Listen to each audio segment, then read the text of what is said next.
Iran અમેરિકાના યુદ્ધ પછી પેટ્રોલિયમ પેદાશની વસ્તુઓમાં તંગી.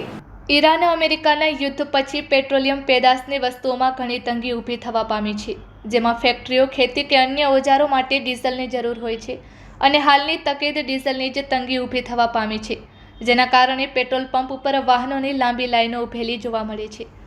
મોરબી જિલ્લાના ચરાડવા ગામ પાસે પેટ્રોલ પંપ ઉપર ખેડૂતો પોતાના ટ્રેક્ટર લઈને ડીઝલ લેવા આવી ગયા હતા, જેની લાંબી લાઈનો લાગી છે. જ્યારે મોરબી શહેરના સનાળા ઉપર રોડ ઉપરના પેટ્રોલ પંપમાં લોકો પોતાના વાહનો અને ડીઝલ લેવા પહોંચી ગયા છે, તો હાઈવે ઉપરના ભરતનગર પાસેના પેટ્રોલ પંપ ઉપર વાહનોની લાંબી લાઈનો ઊભી છે. એક બાજુ તંત્ર કહે છે કે ડીઝલની કોઈ તંગી નથી, તો બીજી બાજુ લોકો પેટ્રોલ પંપ ઉપર વાહનોની લાઈનો લગાવીને ઊભા છે, જેમાં ખાસ કરીને ખેડૂતો ટ્રેક્ટર લઈને આવી પહોંચ્યા છે અને જો ડીઝલ ન મળે તો ખેતી અટકી જાય તેમ છે. એકંદરે ડિઝલનો ઉપયોગ સિરામિક ઉદ્યોગ, મોટા વાહનો, ખેડૂતના ખેતરોના એન્જિનો અને ટ્રેક્ટરો વગેરેમાં ઉપયોગ થાય છે અને હાલમાં ડીઝલની તંગી ઊભી થઈ છે.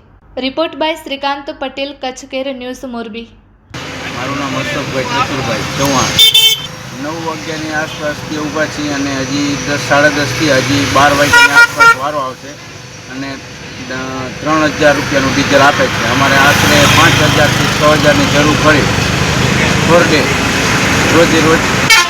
આટલું 3000નું આપે તો બપોર સુધી 5 થી 6 કલાક ચાલે, ત્યાં તો પૂરું થઈ જાય. પછી અમારે શું કરવાનું, કાયમ લાઇનમાં જ રહેવાનું. જો કંઈક સરકારશ્રીને અમે અપીલ કરીએ છીએ કે અમારું ડીઝલ પૂરતું મળે તો અમારે કંઈક આ વાવણીનો સમય ચાલે તો અત્યારે અમારે રેગ્યુલર ખેતી થઈ શકે એમ. મારું નામ હિતેશભાઈ અટક માકાથા. જોકે અમે તો હમણાં આવ્યા હજી, પણ આગળના ટ્રેક્ટરીએ રાતના 1:30 વાગ્યાના પડ્યા એમને. બરોબર, ડીઝલ તો કાલનું નથી, તો આવવાનું હતું એટલે સાંજે લાઇનમાં જ રહ્યા. આમને આવે 3000નું ડીઝલ આપે, ડબલામાં 2000નું ડીઝલ આપે. અને વાવણી સમય એ હતા, પહેલી તારીખથી વાવણી ચાલુ કરવાની. આમાં ખેડૂત વાવણી કઈ રીતે કરે?